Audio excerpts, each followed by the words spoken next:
Welcome to Daily Variety, your daily dose of news and analysis for entertainment industry insiders. It's Monday, August 11th, 2025. I'm your host, Cynthia Littleton. I am co-editor-in-chief of Variety, alongside Ramin Satuda. I'm in LA, he's in New York, and Variety has reporters around the world covering the business of entertainment. In today's episode, we'll talk with Variety executive editor Brent Lang about the weekend box office numbers and the strong start for Warner Brothers drama Weapons. We'll talk to our intrepid editor John Hopewell, who is always covering a film festival or a market somewhere in the world. This time he's in Locarno, Switzerland, where Emma Thompson and others have made headlines. But before we get to that, here are a few headlines just in this morning that you need to know. The new regime at Paramount wasted no time in spending some money on the new house. Paramount has committed $7.7 billion for a 7-year deal for UFC rights. The MMA League events will move from ESPN to Paramount Plus next year. The Bruce Springsteen biopic Deliver Me From Nowhere, starring Jeremy Allen White, will premiere September 28th at the New York Film Festival. The movie from director Scott Cooper hails from 20th Century Studios. HBO period drama The Gilded Age had quite a Season 3 finale on Sunday. Catch up on all the drama with Variety's recap, written by the biggest Gilded Age fan I know, our own Brent Lang. You can read all those stories and more on Variety.com right now. Now we turn to conversations with Variety journalists about news and trends in show business. If it's Monday, we're talking box office. Brent Lang joins us this week to break down the solid opening weekends for Warner Brothers' Weapons and Disney's Freakier Friday. Brent Lang, thanks for joining me. Thanks for having me. It's appropriate that you are stepping in for Rebecca Rubin, who is off this day. You taught her so much about how to cover the box office and then let her soar as a good protege should. Let's talk numbers. This weekend had 2 wide releases, and from what I read on Variety.com, both Weapons and Freakier Friday had good starts. They both started very, very strong, and what was exciting is that they were really effective examples of counter-programming. One was going for younger female audiences, and the other was going for slightly older male audiences. That would be Weapons, and Freakier Friday trying to attract more female audiences. One is an R-rated movie, one is a PG-rated movie. So it really shows that this is a business that can expand to welcome a lot of different types of genres, that there isn't just one new release each weekend. And that's something that theaters have been really pushing studios to think about, because for movie theaters, they're really a foot traffic business. They want people coming through the door. They want them buying concessions. That's how they make a lot of money. And they want people in the habit of going to the movies. So Weapons ruled the roost for the weekend with $42.5 million from domestic. And from what I gather from your story, Brent, that was a pleasant surprise for Warner Brothers in that it was better than expected. Nobody really expected it to do anywhere close to $40 million. I think they were thinking more in like the 30 million range. So this was a very strong start for this movie, particularly because it's not part of a pre-existing franchise. It has very talented actors like Josh Brolin and really great performers, but not like people that you would call bankable stars. It was an interesting concept that they needed to sell, and I think that their marketing did a really effective job of this kind of creepy, leaning into this idea about these children going away and what was behind that, and like putting an air of mystery around this. It was a very effective campaign around the film, really well put together too. Weapons is a wholly original property, which is a fairly rare sight at the box office or on TV screens these days. There is so much emphasis on building off existing IP. When I first saw the marketing for this, I thought Weapons being basically a noun. I thought that was a generic title, but clearly they got people's attention. Zach Cregger, who wrote and directed the film, he had a movie called Barbarians that was critically acclaimed. Did pretty well. I think it made about $45 million, which is basically what Weapons has made in one weekend. So this is a real huge step forward for him. He's been brought in to reboot the Resident Evil franchise. And I think that this is a person whose career has really moved into a whole different realm now because of the success of this movie. I'm sure everybody wants to work with him. I'm sure he's getting all kinds of offers. And That's exciting too, because it means that there's somebody who's a cool new talent and a new voice in cinema too. And I would definitely give some good credit to Julia Garner, who is very compelling. A lot of folks really know her from Ozark. And she's in Fantastic Four as well, so she's having a really big summer. That's right. She's double trouble at the box office this year. Freakier Friday weighed in for Disney with a $29 million haul. How do you think Disney felt about that performance? I think that's in line with expectations. It's a property that is really beloved by certain generations. So you probably had a lot of like intergenerational support there, where moms who grew up, and dads too, grew up with the original film, brought their kids to the sequel. And so that helps too with the legacy element of it, the library element. And I'm sure that there's a big boost in viewership of the original film. So I think that there's a lot of value to that. The other thing that was important about that movie is that it didn't cost that much money. Both Weapons and Freakier Friday cost around $40 million. I think Weapons cost 38 and Freakier Friday cost about 42. And that's really important. They're going to be very profitable because the costs were kept low. One thing that Hollywood has had a lot of trouble with recently is figuring out that kind of cost structure. Movies have gotten a lot more expensive. Inflation is a very real thing. And with the global box office constricting because Russia going away and China looking more towards their own internal local language projects, I think there needs to be a right sizing of budgets. And this is an example of why it still makes sense to figure out more mid-budget movies. I gotta say, Jamie Lee Curtis and Lindsay Lohan were everywhere. They seemed to do every promotional stunt possible. So with Weapons being strong for Warner's, how would you put that in the whole year to date for Warner's? It continues a real hot streak for Warner Brothers, and a hot streak that came at a very opportune time for Pam Abdy and Mike DeLuca, who run the studio. They were really seen as being vulnerable. Warner Brothers started the year off very weakly. Mickey 17 was a big bomb. Alto Nights was a huge bomb. But then a Minecraft movie and Sinners really turned around that narrative. They're obviously looking much, much stronger than they were before. There are some question marks on the horizon. The Paul Thomas Anderson film, One Battle After Another, which cost at least $135 million to make. It does star Leonardo DiCaprio. It's an adaptation of a Thomas Pynchon novel. I think that will be a big test for them and for that regime. But obviously, they are ending the summer on a real high, and I think they're silencing a lot of their doubters after the performance of many of these films. The box office doesn't lie. Let me ask you, what should we be looking for in terms of larger openings in the coming weeks? Well, that's the bad news. There was a lot to celebrate this weekend, but when you look ahead, it's a very weak slate until mid-October when Tron Ares comes out. You don't have another really big major studio film that's coming out. And so I think that this just shows that consistency is also really important, and studios haven't quite figured that out. So I think there are some concerns that things are going to get a little tough for exhibitors for a while. But then the year with a number of franchises that are returning, you have another Avatar movie, you have a Zootopia movie, and you have a second Wicked film. So there's a lot at the tail end of the year to look forward to, but there's a period here that's going to be very choppy waters.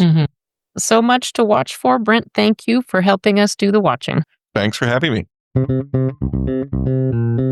Next up, John Hopewell joins us for a report on the Locarno Film Festival that is just wrapping up in Switzerland.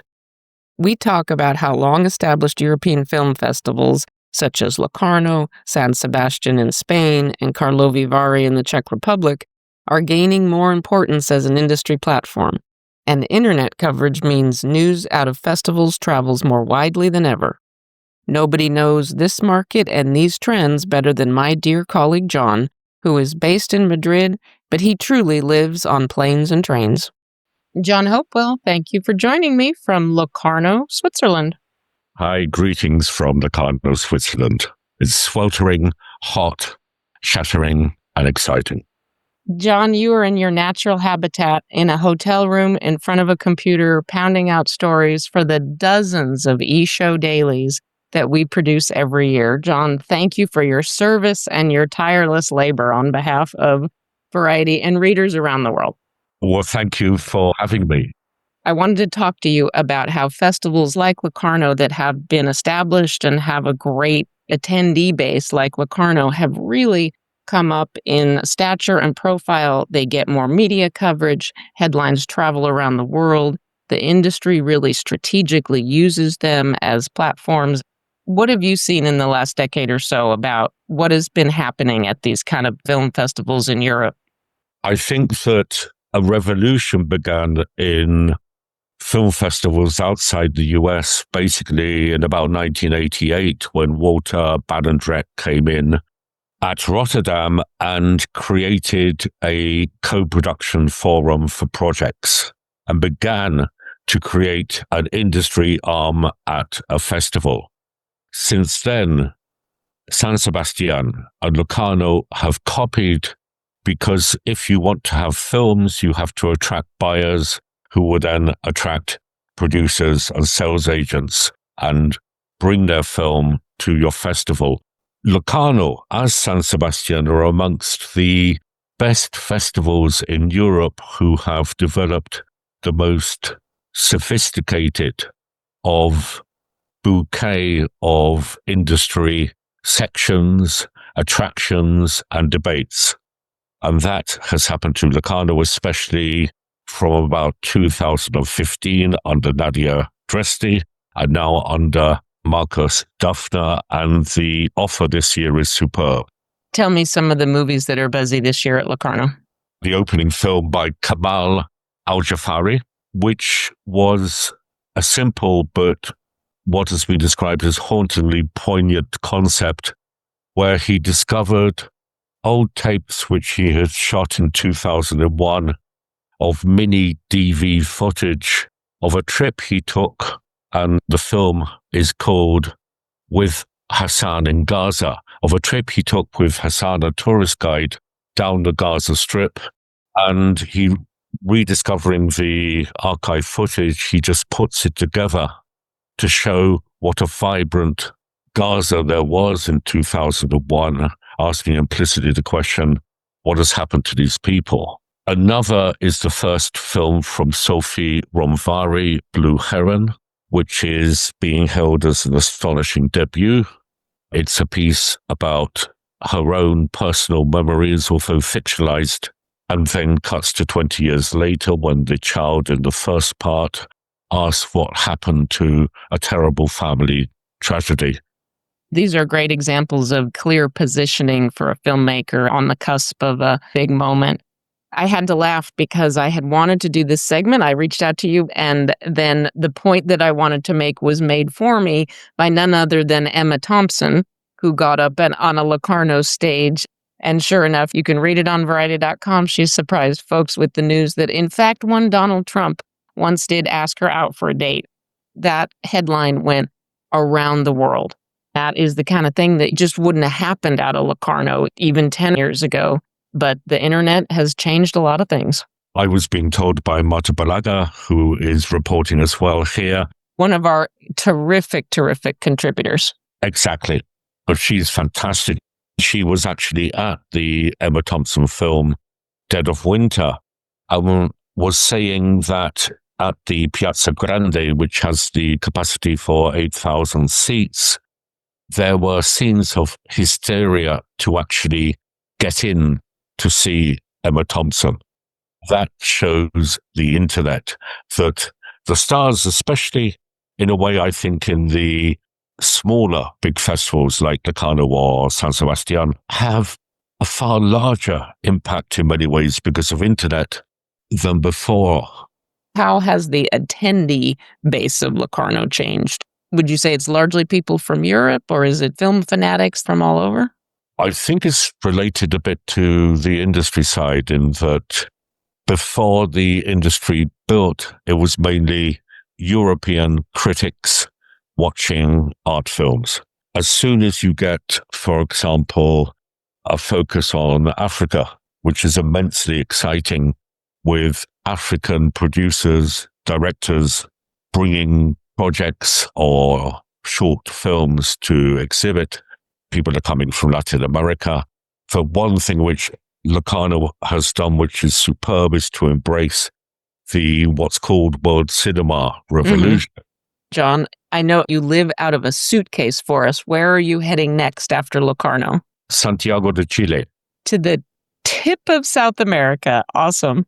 And it's a very, very well-known run festival. And it has, again, a very developed industry side, which attracts us, because a lot of the industry side is very young directors.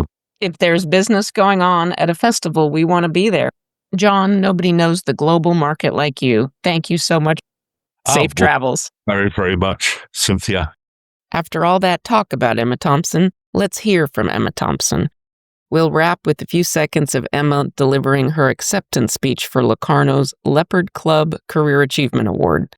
She delivered it in exquisite Italian on Friday night, because who doesn't want to start the week listening to Emma Thompson speaking Italian? Io ho scritto qualcosa per voi. I'm a little bit overwhelmed. You understand. Grazie. And I love you. I love you too. Sono così felice di essere qui, in questo nido squisito e soleggiato di pura creatività. E sono profondamente entusiasta di conoscere i giovani cineasti qui presenti. As we close out today's episode, here are a few things we're watching for. Variety and Rolling Stone will host our 5th annual Truth Seekers event in New York on Thursday. It's a day-long gathering focused on documentary films, TV series, and podcasts. CNN's Jake Tapper is one of our keynotes. He'll sit down with my fellow EIC, Ramin Satuda. On Wednesday, we unveil our 10 storytellers to watch list. It's the first one, and it's designed to highlight social media creators, podcasters, and others whose free-range work crosses many mediums. I'm looking forward to attending tonight's Alien Earth premiere in Hollywood. And folks, please make sure to check out the new season of our Variety Confidential podcast. This time around, it's a deeply reported series on the life and legacy of River Phoenix. It is so worth your time. It's from my great colleague Tatiana Siegel. And even if you think you know the story of the star who died tragically at 23, you don't know River Phoenix like this. Before we go, congrats to Erin Calhoun. She's been named Senior VP of Entertainment and Sports Communications for Versant, the NBC Universal Cable spinoff. She was previously in CorpCom for Showtime and Paramount. Thanks for listening. This episode was written and reported by me, Cynthia Littleton, with contributions from Brent Lang, John Hopewell, and Emma Thompson. It was edited by Aaron Greenwald. Sticks, Nicks, Hick, Picks. Please leave us a review at the podcast platform of your choice, and please tune in tomorrow for another episode of Daily Variety.